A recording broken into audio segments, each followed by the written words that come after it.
Hello guys, अस्सलाम वालेकुम। आज हम गए थे पुणे सिटी रविवार पेठ में। काफ़ी गर्दी थी, ये संडे का दिन था और काफ़ी भीड़ थी। शॉपिंग करते करते भूख लगी थी तो हमने ये स्टॉल पे से चीज़ें खाए। जो पहले था वड़ा पाव, जो बहुत ही पाइपिंग हॉट था। Taste is very nice, like regular vada pav type. Vada pav की खुशबू ने हमको वहीं पे रुका लिया। वैसे मन नहीं था कि वड़ा पाव खाएंगे, लेकिन उसकी खुशबू ने तो हमें ऐसा कर दिया कि नहीं, तो खाना ही है यार। तो हमने सिर्फ एक ही वड़ा पाव लिया, ज़्यादा नहीं लिया, बस एक इनफ। ये स्टॉल के बारे में ज़्यादा किसी को पता नहीं है क्योंकि ये बहुत इनसाइड है। इसके अंदर 3-4 स्टॉल एक साथ रुके हुए हैं। वड़ा पाव मिल जाता है, साबूदाना वड़ा मिल जाता है, डोसा है, आइसक्रीम, जूस, मस्तानी, कुल्फ़ी और जूसेस भी है, और कुछ समोसा चाट टाइप भी कुछ है। ये स्टॉल से हमने लिया था spun dosa, Loni spun dosa. Sorry, मैं इसका रिकॉर्डिंग करना ही भूल गई। वो गरम गरम जैसे हाथ में आया था, हमने खाना ही शुरू कर लिया, और जैसे ख़त्म हुआ फिर मुझे याद है कि अरे इसका भी लेना था कि हम ये खा रहे हैं करके। वो तब तक हमने खा लिया था।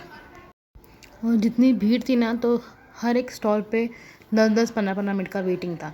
तो इतनी देर के बाद जब हाथ में आता था तो याद नहीं आता था कि रिकॉर्ड करना है ये कुछ, कि जैसा आए हाथ जल्दी जल्दी से खाओ ताकि दूसरी जगह भी हमको लाइन लगाना है। तो वही सब चलता है यहाँ पे, रश बहुत है।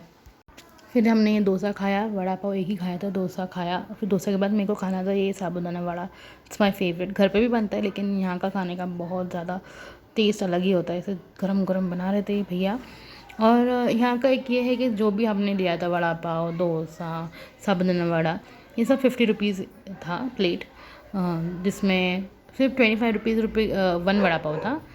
लेकिन अगर आप 50 रुपीज़ दोगे तो आपको 2 वड़ा पाव मिल जाएगा। यहाँ पे सबके एक ही रेट है, जो भी कुछ भी आप लोग लेते हो 50 रुपीज़ ईच प्लेट। यहाँ पे बैठने की जगह नहीं थी, कोई टेबल कोई बेंच नहीं रखा था। इतनी भीड़ थी, धूप थी, इतना गड़बड़ रश चल रहा था, ऐसा लगा था मेरा नहीं वाला पता नहीं किसी और के मुंह में ना चले जाए। इतना धक्का मुक्की चल रही थी, उसमें हमको खाना पड़ रहा था। ऐसा नहीं कि कोई एक, और खड़ खड़ के वेटिंग कर कर पैर में सच में दर्द हो गया था बहुत ज़्यादा। फिर साबूदाना वड़ा खाया। साबूदाना वड़ा खाने के बाद हमने एक कुल्फ़ी खाई थी, मामा कुल्फ़ी। और इसमें अलग अलग चीज़ें भी है, जैसे छाछ वगैरह। फिर ये खाने के बाद हमने लिया था एक मस्तानी, मैंगो मस्तानी, हाफ ग्लास। बस हम मोस्टली हमने सभी चीज़ें शेयरिंग ही की क्योंकि इतना खाने का इतना कैपेसिटी नहीं है। ये मैंगो मस्तानी भी बहुत मस्त थी। फिर ये खाने के बाद हमने बस ली। ये कैंप साइड एरिया है, SGS मॉल। कैसे लगा आपको वीडियो, प्लीज़ कमेंट्स में बताना। Like, share and subscribe.